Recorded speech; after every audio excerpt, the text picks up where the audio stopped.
जय हिंद। आप सबको पता ही होगा कि हम अभी पॉकेट जीके बुक को कंप्लीट कर रहे हैं, ठीक है? और आप सबको एकदम मज़ा आ रहा है इसे ख़त्म करने में, क्योंकि डेली आपको topic wise pocket GK book से क्वेश्चंस मिल रहा है, वो भी एमसीक्यू के माध्यम से, ठीक है?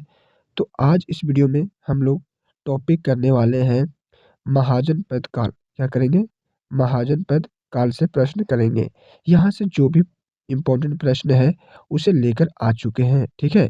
तो आप लोग वीडियो को शुरू से लेकर अंत तक जरूर देखिएगा और वीडियो को लाइक कर दीजिए और चैनल पे नए हैं तो सब्सक्राइब कर लीजिए, क्योंकि यहाँ होता है हर किताब का द एंड और अभी हो रहा है खान सर का पॉकेट जीके बुक का द एंड, ठीक है? तो चलिए चलते हैं प्रश्न की ओर बिना टाइम वेस्ट किए। सबसे पहला प्रश्न है, छठी शताब्दी ईसा पूर्व में महाजन पदों के उदय के मुख्य कारण क्या थे? ऑप्शन ए है लोहे का अधिकाधिक इस्तेमाल, कृषि उत्पादन में वृद्धि और सामाजिक आर्थिक बदलाव। बी है विदेशी आक्रमण और युद्ध। सी है समुद्री व्यापार में वृद्धि और डी है धार्मिक मतभेद। तो इसका सही आंसर हो जाएगा ऑप्शन ए हो जाएगा, यानी लोहे के अधिक इस्तेमाल से कृषि उत्पादन में वृद्धि हुई, ऋग वैदिक कबीलाई जीवन में दरार पड़ी, क्षेत्रीय भावनाओं का उदय हुआ और नगरों का निर्माण हुआ। प्रश्न 2 है, बुद्ध के समय यानी जन्म से पूर्व कितने महाजनपदों का जन्म हो चुका था? ऑप्शन ए 12, बी 14, सी 16 और डी है 18। तो 2 का सही आंसर ऑप्शन सी यानी कि 16 हो जाएगा। बुद्ध के जन्म से पहले कुल 16 महाजनपद विकसित हो चुके थे। प्रश्न 3 है, 16 महाजनपदों का उल्लेख किन प्रमुख ग्रंथों में मिलता है? ऑप्शन ए महाभारत और रामायण, बी है बौद्ध ग्रंथ, अंगुत्तर निकाय और जैन ग्रंथ, भगवती सूत्र, सी है मनुस्मृति और आरण्यक, डी है उपनिषद और वेद। तो 3 का सही आंसर हो जाएगा ऑप्शन बी हो जाएगा। अंगुत्तर निकाय और भगवती सूत्र में 16 महाजनपदों का उल्लेख मिलता है। प्रश्न 4 है, 16 महाजनपदों में सबसे शक्तिशाली कौन सा था? Option A Kashi, B Magadh और ऑप्शन सी है अवंती और डी है वज्जी। सही आंसर हो जाएगा ऑप्शन बी मगध। अपनी शक्ति विस्तार और राजनैतिक प्रभाव के कारण सबसे शक्तिशाली महाजनपद था। प्रश्न 5 है, चंपा का प्राचीन नाम क्या था? ऑप्शन ए मालिनी, बी पोटली, सी उज्जैनी और डी है विराटनगर। तो 5 का सही आंसर ऑप्शन ए हो जाएगा, यानी चंपा का प्राचीन नगर नाम मालिनी था, ठीक है? प्रश्न 6 है, बुद्ध के समय कितने गणतंत्र राज्य थे और वे किनके अंतर्गत आते थे?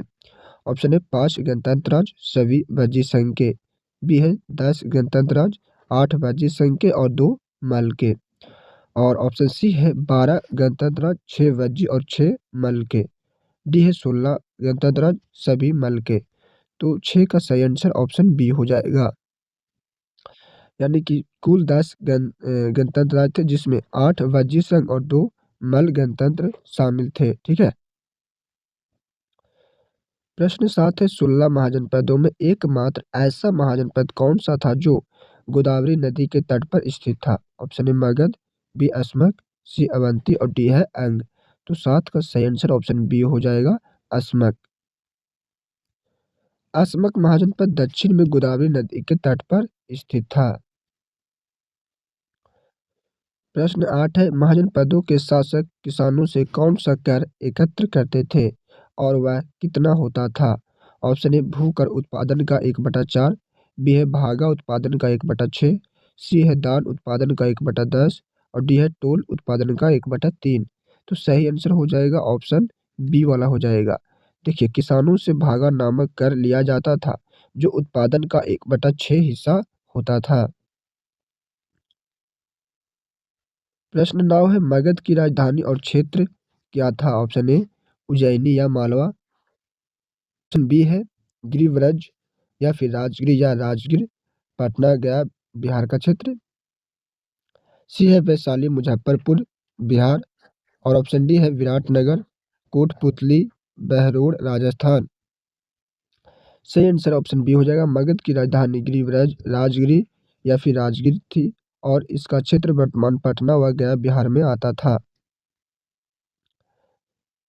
प्रश्न 10 वज्जी गणतंत्र की राजधानी और क्षेत्र क्या था? Option A Vaishali Muzaffarpur Bihar, B Champa Bhagalpur Munger Bihar, C Ujjaini या मालवा और डी है वाराणसी उत्तर प्रदेश। तो 10 का सही आंसर ऑप्शन ए हो जाएगा। वज्जी संघ की राजधानी वैशाली थी और क्षेत्र मुजफ्फरपुर बिहार में आता था।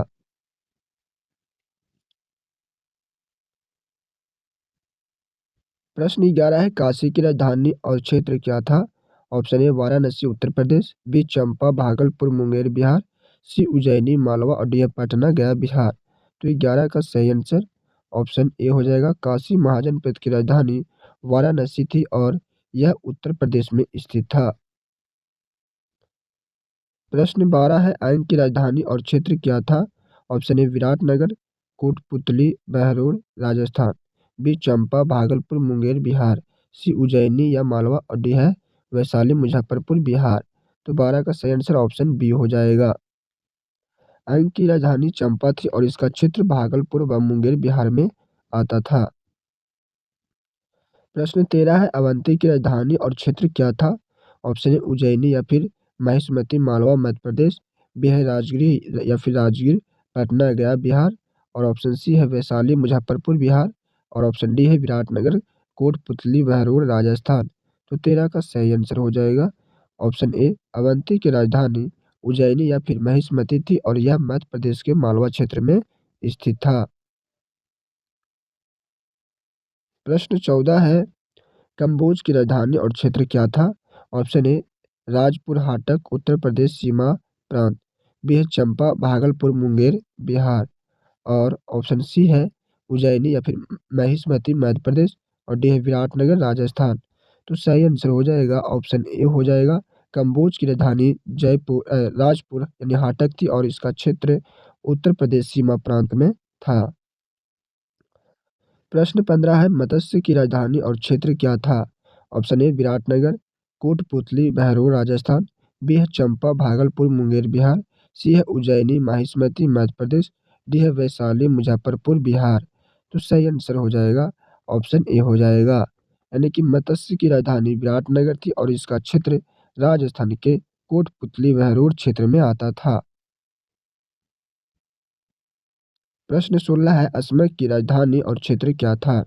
ऑप्शन ए पोतन या पोटली तेलंगाना या आंध्र प्रदेश, बी है चंपा भागलपुर मुंगेर बिहार, सी है उज्जैनी या फिर माहिष्मती मध्य प्रदेश और डी है विराटनगर राजस्थान। तो 16 का सही आंसर हो जाएगा ऑप्शन ए असम की राजधानी पोतन या पोटली थी और इसका क्षेत्र दक्षिण भारत के तेलंगाना या आंध्र प्रदेश में आता था। तो यहाँ से जो भी प्रश्न था महाजनपद काल से एकदम कंप्लीट करवा चुके हैं, एक भी प्रश्न को नहीं छोड़े हैं। तो आप इसे 1 से 2 बार देख लीजिएगा और फिर देखिएगा कि आपको किस हद तक सहयोग मिलता है। तो कमेंट में फीडबैक ज़रूर दीजिएगा। मिलते हैं अगले वीडियो में अगले टॉपिक पर।